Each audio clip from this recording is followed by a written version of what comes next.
Hey guys, what is going on? Welcome to a special episode of the BFG Podcast. We're recording 2 weeks in a row, although we only have one topic to discuss today. And not that it really makes a difference for you guys because of our uploading schedule. Yes. But for us, it's a big deal. We wanted to make sure we get this one out quick, so you know it's a big thing right now. And we are going to talk about. I don't have a joke to make right off the bat because I just want to talk about it. We're talking about Captain Marvel, not Marvel, Marvel. That's what we're going to talk about today. For those of you who don't know, the first Marvel movie of 2019 just released this past Friday. This is Sunday the 10th. Happy Mario Day, by the way, Tyler. Thank you. Yes. So, so we're going to be talking about Captain Marvel today. And both of us saw it. And like tradition, we have not really talked about it to each other. You're going to get the live reactions. Aside from Mike could not resist telling me what he thought of the credit sequence. Yes. And we're going to keep this spoiler-free to minor spoilers, at least as much as I can. Spoiler-free. Spoiler-free. And if there are spoilers, I will censor him. Okay. Well, I'm going to do my best to not put extra work on Tyler. Yes. Please do your best. No, I really enjoyed this movie. And as I was telling Tyler before we sat down and record, maybe at first I thought a little too much of it. And, I let some thoughts settle. Mm-hmm. But I'm going to say this. I'm going to say this is in my top 6. I'm going to go right out there and say it. And I could be biased. I think I told you this before, and to the people who know me, my friends, I'm a stickler for the 90s. And, That's true. And it takes place in the 90s. I didn't really take that into account with you. So that could be a little of the bias coming out, but it does take place in the 90s.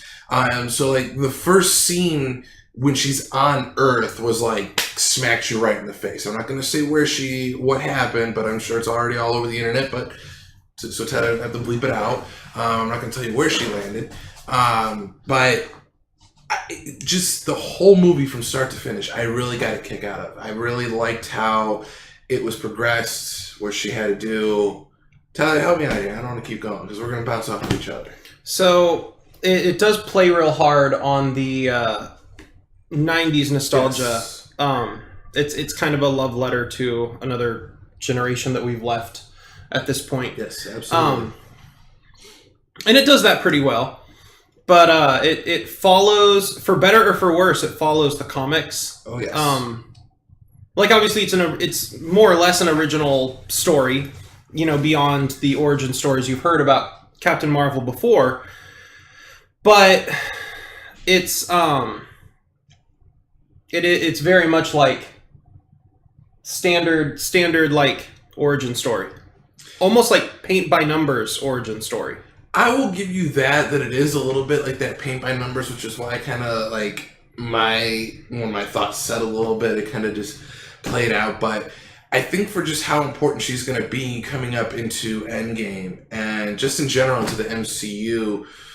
And, of course, all sorts of theories are going around now. This obviously isn't a spoiler to but the end of Infinity War, when Nick Fury pulled out his pager to call for her, people started thinking, well, where was she before? Why was she not called for the first Avengers movie or Age of Ultron, anything like that? Or if she's out in the galaxy somewhere, how come she might not have run into the Guardians? Anything. So this as an origin story to kind of get her shown into the universe, which even though she is, really big, she wasn't one of the main... she was one of the main ones in the comic, in the Infinity War and everything comic as well. But into what they're trying to portray at the 10-year anniversary, it was an origin story to me done right. Yeah, it was paint by numbers. Yes, you kind of figure out some things here and there. But you got to have a movie like that, especially because this one takes place before, Iron Man, and I think the only one that took place technically before this is the first Captain America movie, since that took place in the 40s, I want to say, right? And then this, and that's when Fury says a quote, which I don't want to say because I don't know how deep Tyler's going to hit me for spoilers, but it was very good to me. I really, really enjoyed this story. I really enjoyed Brie Larson as Captain Marvel. I won't say Captain America. That wouldn't be right. Shazam.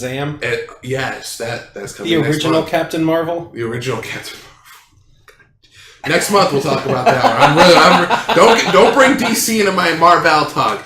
But just the whole setting, the sets looked fantastic. Just everything about it, like, screamed 90s to me. I'll give you that. Sets looked really good. Yes. CGI was hot garbage. The CGI wasn't. My gosh. Like, okay, maybe I'm being a little bit too harsh, but Marvel has set a certain standard for themselves. Absolutely. And my goodness, were there some bad CGI moments in this movie? I'll definitely say that, especially coming off of things like Guardians of the Galaxy, which uses a lot of CGI. Almost all of them do. Yeah, like those look really good. And even in this movie, they've digitally de-aged Samuel L. Jackson. He does look straight out of the 90s. And he looks amazing. He does. They have de-aged him like brilliantly. It's like some sort of, like witchcraft that they've pulled to make it look this good. Absolutely. And then you put it next to like the scenes the scenes where she's like floating just look like an early 2000s CG movie. There are a few scenes like that where I was just like, really? It's bad. That was not good. That was one of the things that kind of hindered it a little bit for me, and I know that's kind of neither here nor there, because then I could flip it and talk about one of the main fight scenes, and I thought that was pretty good. I mean, it wasn't fantastic, but I thought it was really good, the fight, beforehand, before she started, like, flying and whatnot, but no, I mean, I definitely see that, and yeah, when she's kind of out in space floating around, it does look like maybe a little rushed, like maybe it was supposed to be something else that they had to cut, but they still needed her doing this. So, and there's a CG cat that's just as bad. Yeah. Like, the cat was real in some parts, and then they made him CG for other parts, and it was just not good. That did not, yeah. I mean, I can sit here and blast the CG, which, obviously, as much as I enjoyed the movie, I will say, yeah, the CG was not very good at all. And like I said, I think if it was another movie, it would have been fine. But not for something like this. If they were making another Smurfs movie, this would have been good CG. Yes. But for like a Marvel, and not even an early Marvel movie, for a Marvel movie like 11 years in now, it's not good. No, and I always think about things like Guardians of the Galaxy, Doctor Strange, and how good those look. Yeah. And that's why I'm kind of like wondering, I was like, what happened? What happened here? What happened? So, CG aside, I thought Brie Larson was great as Captain Marvel. I really did. I can't even get on board with that. Really? She was okay. The dialogue was a little bit shoddily written. There was some of it that was clumsy. And we'll get to, like, the predictability of it in a minute. But it felt clumsily written. I guess she did her best with what they gave her. But it felt, like, timed weird. I feel like there were jokes and quips and one-liners, just like every Marvel movie, that should have landed really well, that just kind of didn't. And I don't know if it was because of the way it was written or because of the way she was acting them out. But it didn't quite... I don't know. Like I said, I'm struggling to I'm struggling to really tell if it's Brie Larson or if it was the way it was written. But it did not work for me. She was not a likable hero the way that a lot of Marvel's heroes end up being. For me. Well, see, I was reading something actually the other day, which obviously this I don't agree with because the internet is a terrible place and we are in a terrible time right now where... And we are part of it. And we are definitely part of it. And people were kind of getting on Brie Larson's Captain Marvel for being a man-hater throughout the movie. And it's like... We talked... So, a week or two ago, we had talked... It was during the Lego movie. During the Lego movie episode... We talked about Chris Pratt and how people were like looking for controversies to bring up because he's, because of his faith and because of his divorce and stuff like that. They're like, they're digging real deep trying to, make a controversy out of just this dude's normal life, basically. And I kind of have the same thing with Brie Larson right now. I've liked Brie Larson in almost everything I've seen her in. I think she was really good in Room. She was really good in Scott Pilgrim. She was really good in Kong. She had a bit part as one of the girlfriends in Community, stuff like that. And it's like, I've always liked her. I never come away thinking, you know, like, oh, she's not a good actress or anything. And in this one, it didn't work for me. So I'm thinking it's at least partially got to be because of the writing, because I've liked her before in most of the stuff I've seen her in, but they made such a big deal out of, and it wasn't even like, it wasn't a comment about like not liking, you know, men or anything like that. She made a comment about how like this movie isn't just for white males. This movie is for everyone that wants to see it, or something like that. Mm-hmm. And all of a sudden, you know, these just crazy people started coming out of the woodwork saying, oh, well, if you don't want people like me at your movie, then we won't be there. And it's like, that's not at all what she said. No. Why are you doing this? Stop being this person. Because internet, that's why. It makes me so mad that people are like that now. And one of them, what's the guy? You wouldn't know. Thanks. He's probably right. The actor from Videodrome. Yeah, you're right. Anyway, it's an actor, and he's a little bit older now. Because, you know, Videodrome was, I think, like 80s. Mm-hmm. So I'd say he's probably like in his 60s or something now. But he had like really strong words about like, you know, her kind of actress and how, you know, he was going to boycott the movie and all this. Like, he like really strongly worded it. And I'm like, you're a fellow like actor. You should be like, you know, supporting people. You know, it's like even within Hollywood, there's like all these schisms and everybody hates each other. And it's all bad. And so I don't buy into that. I think that was completely overblown and really silly. And especially, the movie was like about a powerful female lead, but I don't think they kind of went heavy-handed with the message about like female empowerment and stuff like that. That part didn't even bother me that much. I don't care about that. You know, it's like, it's the same with Zootopia. Zootopia is one of the most heavy-handed like message films that I've ever seen. It's still an enjoyable Disney movie. I don't really care about like, you know, the message films, and I didn't really have a problem with that in Captain Marvel. And I think people are just, it's silly. It's all silly. People are going to find things to complain about. And I had this worry last year with Black Panther. I know we somewhat touched on this, talked about it, whether on the show or, you know, you and I just chatting, is that I always said that if people didn't like Black Panther, they're not going to not like it because the movie wasn't good, but because it starred an African-American lead hero. Right. And I don't want to say people are now doing this with a female powerful lead. And yeah, was the movie perfect? Not by any means. I mean, I really enjoyed it. But again, I mean, you really enjoyed Aquaman and it really wasn't for you, and that's fine. Yeah. But for something like this is kind of the things that I look out for. And especially maybe because people who've read the comics, who know the comics, and I honestly want to say now, with Marvel being what it is, owned by Disney, the biggest company in the world, a lot of the people who are going to see these movies now, Tyler, I don't think have read the comics. At least, possibly even, I don't even know if I want to say half or more than half. Right. Because it's like, you know, when they first started coming out, even if you weren't a comic book reader, people knew who Iron Man was, who Hulk was. Mm-hmm. But then when they started getting more popular, I mean, if you think about it, like Ant-Man and the Wasp, Ant-Man was a big part in the comic on the Infinity War, but he's like a C-lister person. The Guardians of the Galaxy, I know we talked about this, the Guardians of the Galaxy that we have is not even the main Guardians of the Galaxy in the comic, and even the comic one is like a C-lister. Mm-hmm. So we got like a D or E here, group of ragtag people. Yeah. It's like nobody knows about them. Mm-hmm. You know, they do now. They definitely do now. And that's kind of the things that I look at, where it's like, you know, if you go on the DC side of things, you have Batman, Superman, you know, Wonder Woman. Those are your three main. When people say superheroes just in general, like not even say give me three Marvel, give me three, they're going to say Batman, Superman. Guarantee those are going to be like the first two that are going to come up. Yeah. You know, for something like this, for Captain Marvel, it's just, it's completely different. And I don't want people to look at this and be like, oh, well, it's a female lead, she's just powerful and hating on all men and whatnot. No, it's not the thing here.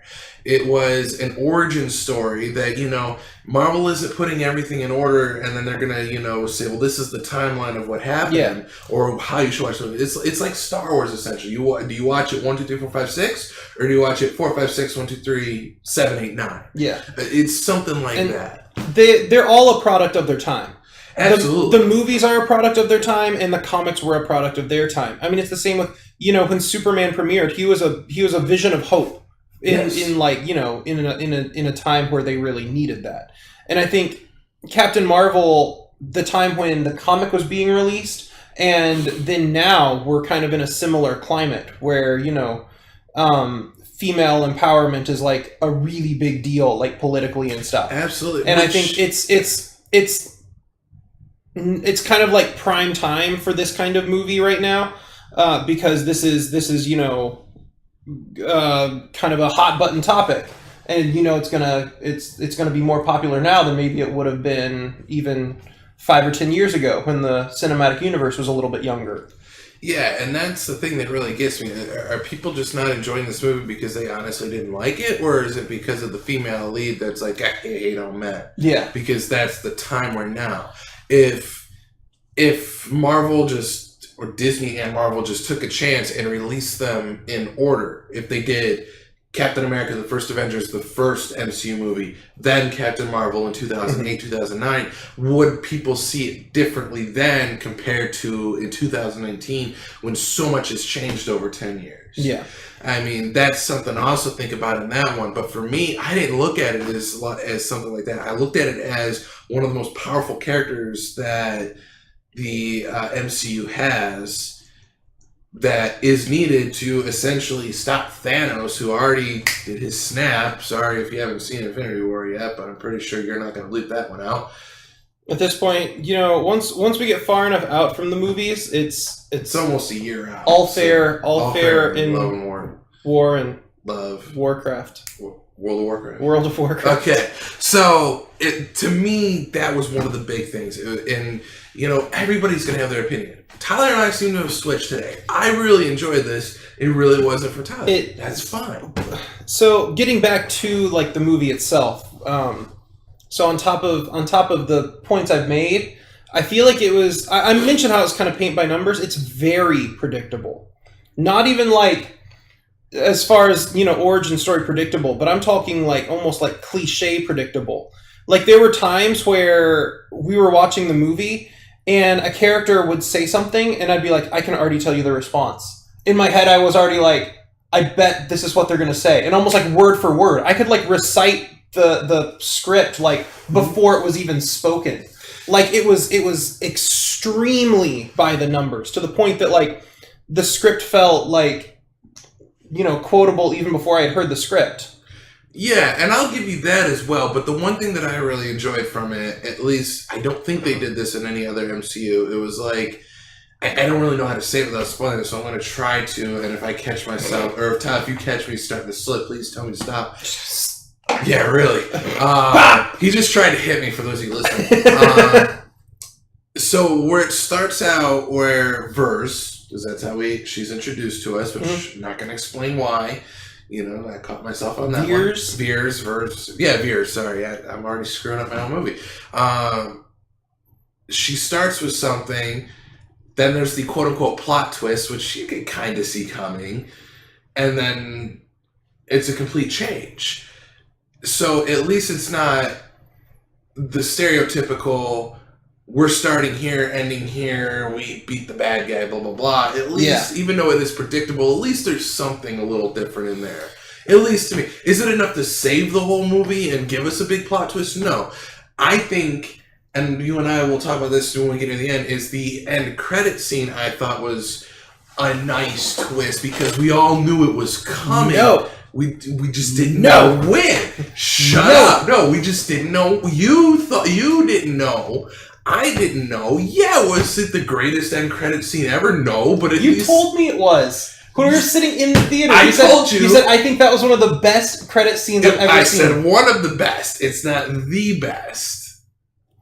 It was such an obligatory moment. I can't say what the credit scene was. No. But this was not a credit sequence. This was a sequence that should have been in the movie, and they decided to save it for the credit sequence instead, and that it did not pay off for me. And I'll say there is no reason that should have been in the credits. That should have been like a part of the ending of the movie. And I will say this, and I will add this part to it. Yes, I agree with you on that part, but at least now, with that end credit scene, it'll kind of tell us where we're going as soon as Endgame ends up. Yeah. That's the part that I'm looking at. Yeah. Because you just didn't know, and I'm not going to spoil anything.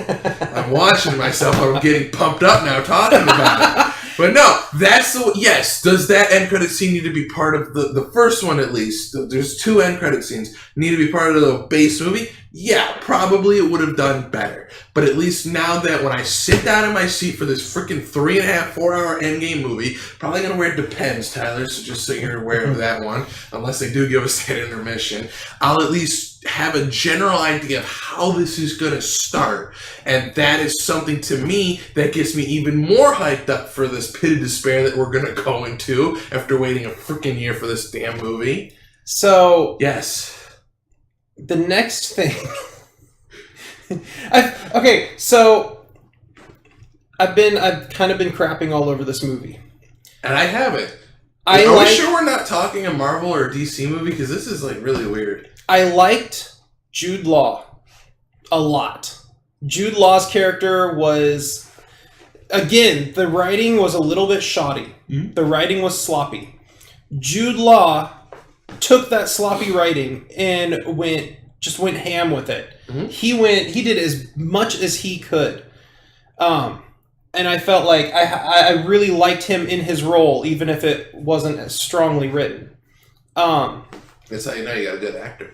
Conversely, there is a child actor that has no right being a child actor. Like, even by child actor standards, it was rough. And this is nothing against the actress at all. You know, I'm sure she's great, but she is very young. But it is kind of one of those things. I'm sorry, go ahead. So a part of it is acting ability. And I'm sure, she's probably, 10 years old or something? It's like, she's got a lot of room to grow. I'm not saying anything against her. I'm saying the writing was bad, and her acting was also not good. And the two of those together just kind of grated on my nerves a little bit. It was there's a child actor. You'll know it when you see it. It's really rough. Like, it's just not a good role in general. And Marvel always seems I almost pity this little girl because they didn't really give her anything to work with to begin with. So I guess I can't really blame her because they kind of said, here's some generic kid dialogue. Have fun. And Marvel usually knocks it out of the park. And there's not a lot of children actors in the Marvel movies. There are some. But Marvel normally does such a good job with that, where this one was kind of like, maybe I would see this girl maybe a step above like a Nickelodeon sitcom, but not by much. And this, again, nothing against her. It was just something where, she was very basic, very bland, very vanilla, however you want to call it, in this movie. And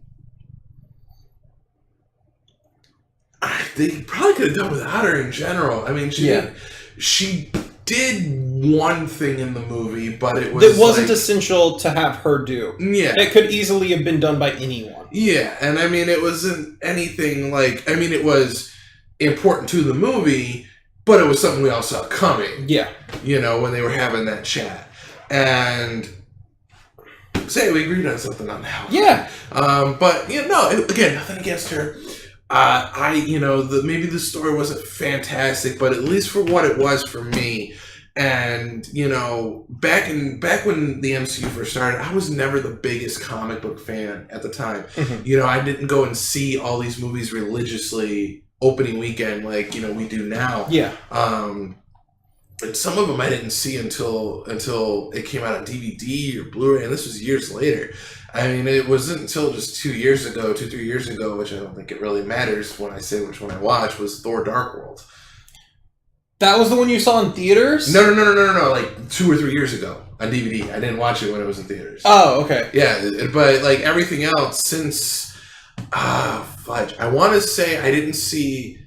After the first Guardians of the Galaxy movie... Mm-hmm. Ever since whatever one was after that, my mind's kind of right now. I've seen all of those in theaters, but everything else, like I waited until it came out, or a friend got it, and we sat down and had a movie night.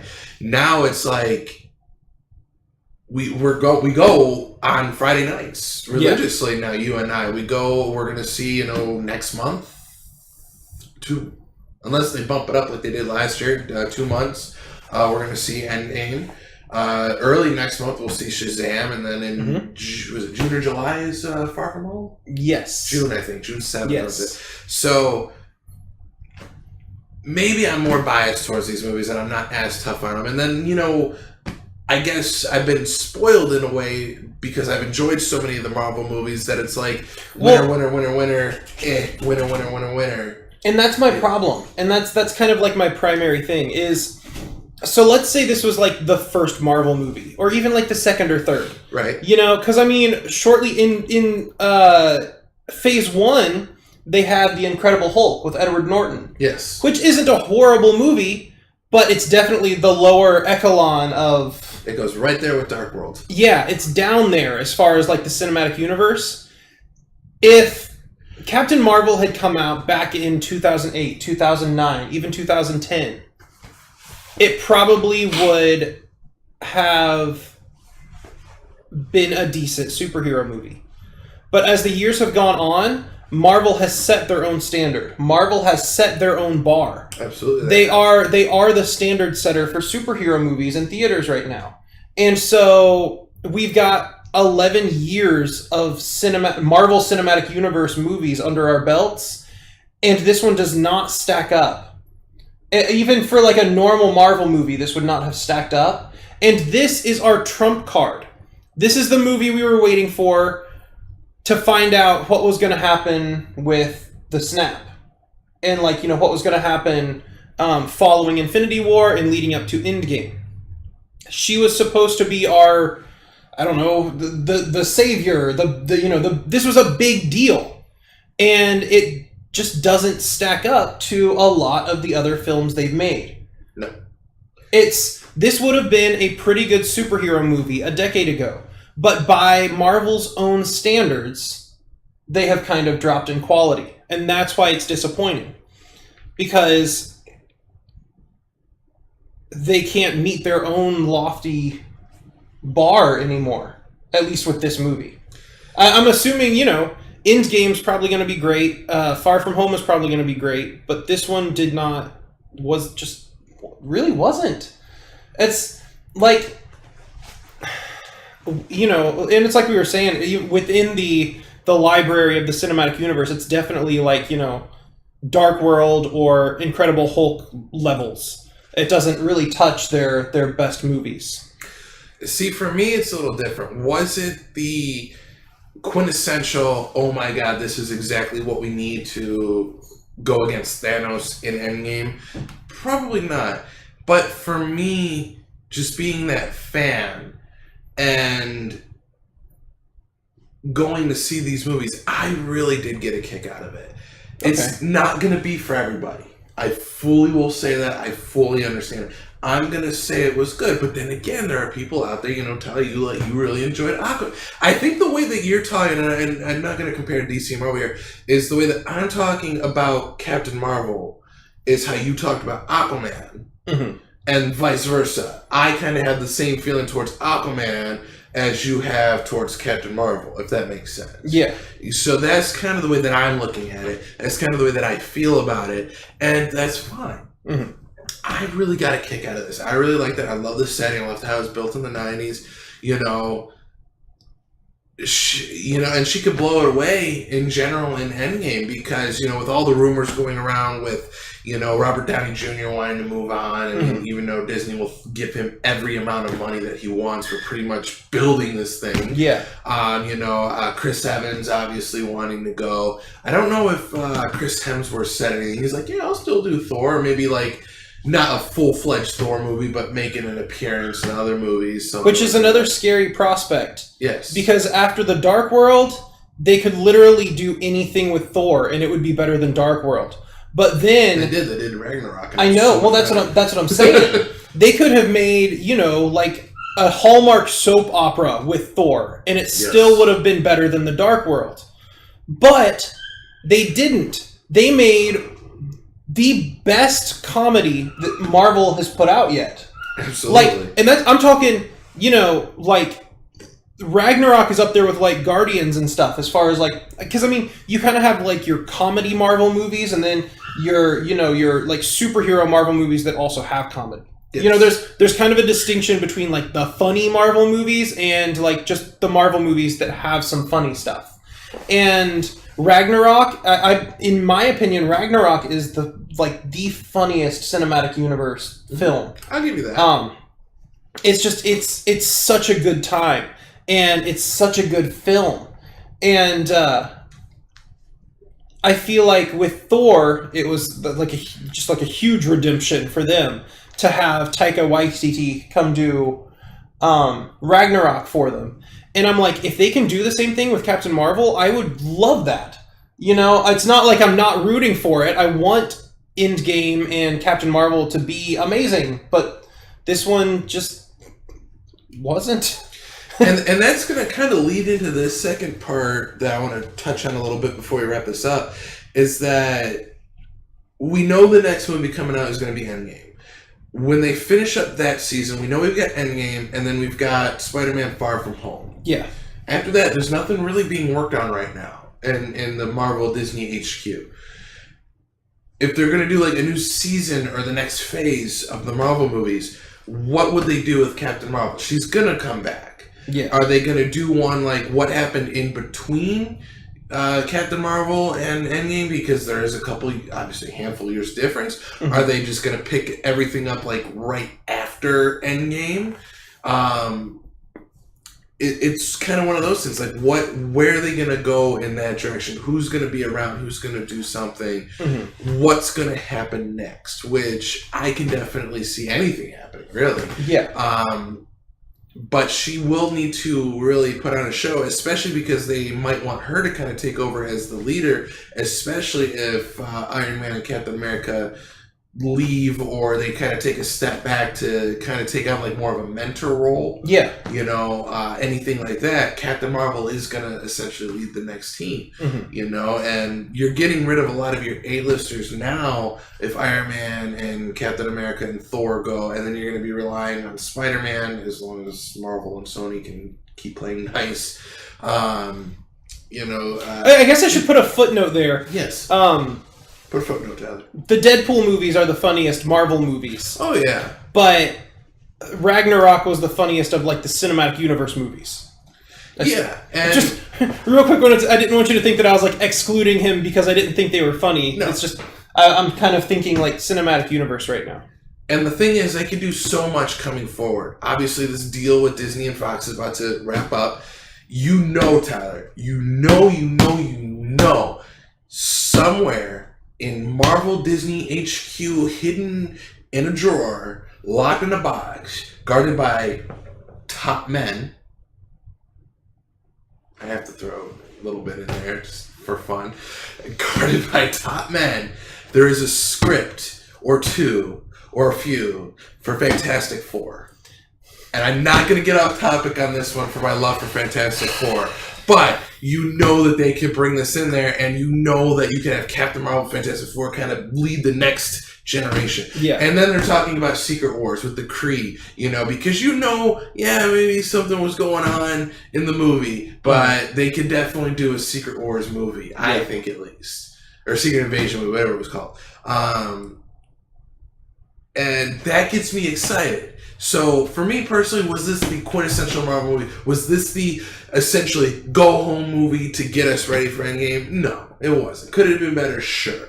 But for what it was, and if I were to put this movie into the base time frame, let's say it's still, well, I mean it did. We're gonna go with that. It still came out this year, right? But But if I were to go back and watch them in the order that the timeline is supposed to be, Captain America: The First Avenger, then Captain Marvel, I could say, okay, this works a little better for me rather than watching them in the order that they came out. You know, starting with Iron Man in 2008 down to Captain Marvel in 19. Right. Then I can kind of see the differences and why people would be like, oh, what is this? But if people watch them in the timeline, whenever Marvel finishes this up before they just reboot it and we get more Marvel movies until we're all dead, then yeah, I can see it more, people liking it more if they think about it in that aspect rather than the go home movie to Endgame. Right. Personally. And I think that's why I liked it so much more than others, is because that's how I was looking at it in the time frame, way like that. Yeah. All right.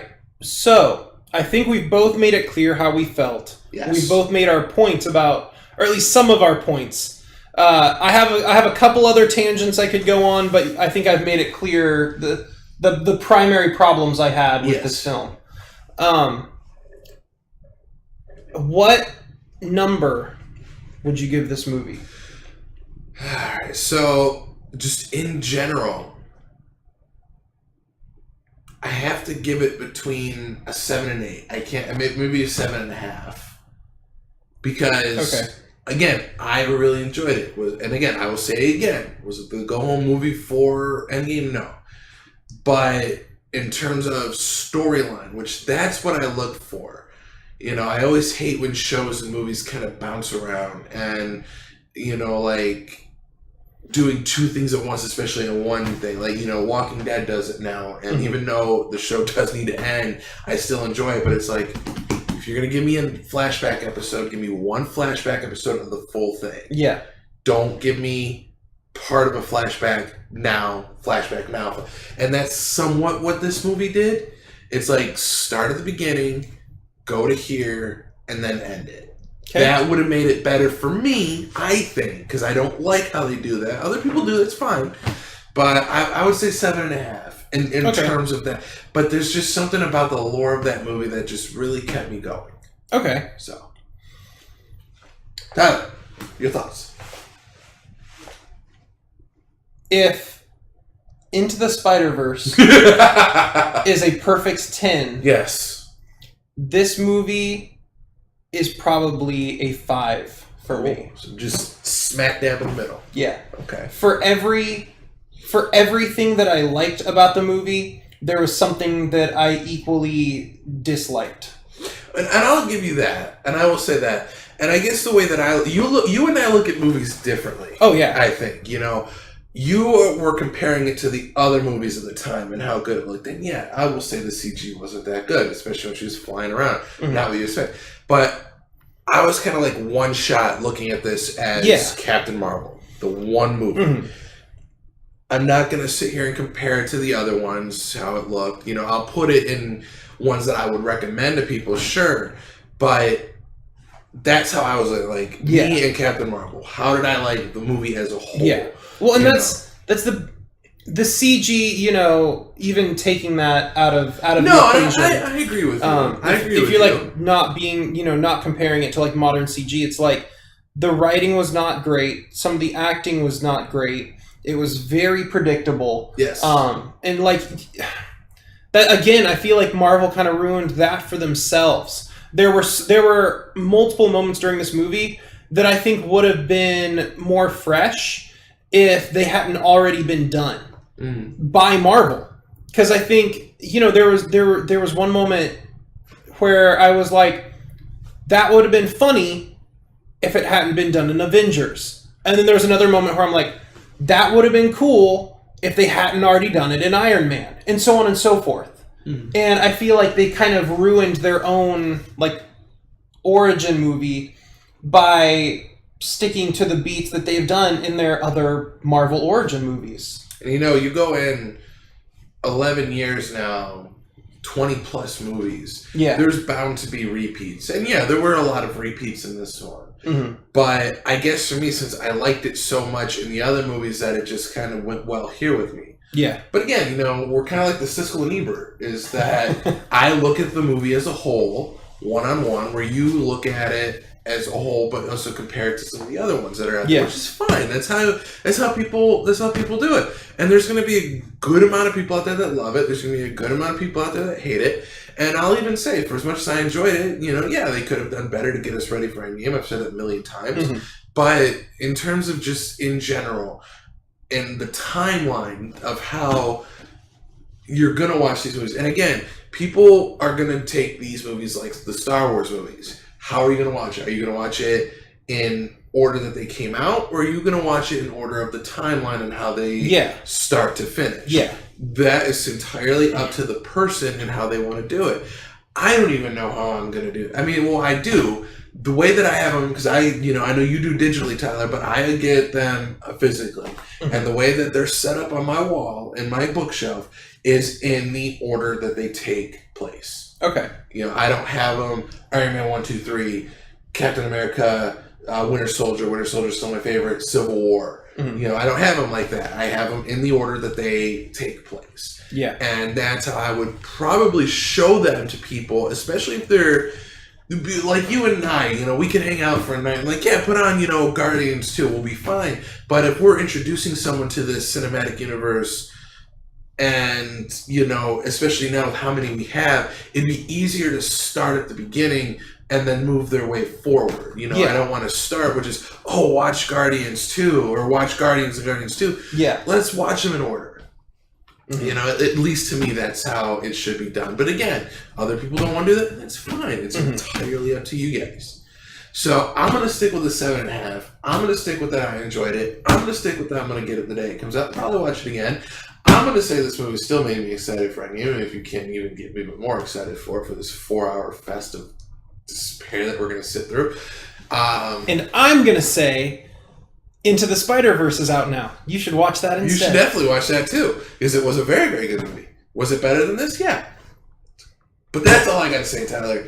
We've been talking about this for like 45 plus minutes. It looks like. I know. Normally we split them up so that they're only like 20 to 30 minute episodes. We haven't even switched topics. This has been one topic. This is just one topic. So if we talk about this for 45 minutes, I imagine how long we're talking about Endgame for. Like 5 minutes. Probably. Yeah, it was good to watch it. You've seen it all already. So anyway, guys, that's all I have. Tyler, do you have anything else that you'd like to? You're leaning up. You're ready to go. I don't think I have anything to add to this. I am excited for the new slate, though. We've got, Shazam coming. We've got Endgame coming. We've got Far From Home coming. DC hired James Gunn to do Suicide Squad. Will Smith is not going to be Deadshot anymore. So now we're going to get a really good Suicide Squad, and Disney's going to feel real bad because maybe we're going to get like a Guardians 3 that's going to dip in quality, and we're going to get a Suicide Squad 2 that goes way up. Which supposedly Disney and Marvel are going to use James Gunn's original script for Guardians 3. Man, I hope so. But it's like, just get the damn just get James Gunn back. It's okay. It was years ago that he did that. And it's like... He made a mistake. He knows that. He apologized for it. Robert Downey Jr. made a mistake, and look at him now. Yeah. He's the reason why you have an MCU, Disney. Wake up. Anyway, guys, I got to go to work, Tyler. Thank you so much for watching, everyone. We'll be back in the next week or so when we pull some more topics together. Like, comment, subscribe, follow us on every social media platform available, and we'll talk to you guys very soon. So thanks a lot, guys. See ya. See ya.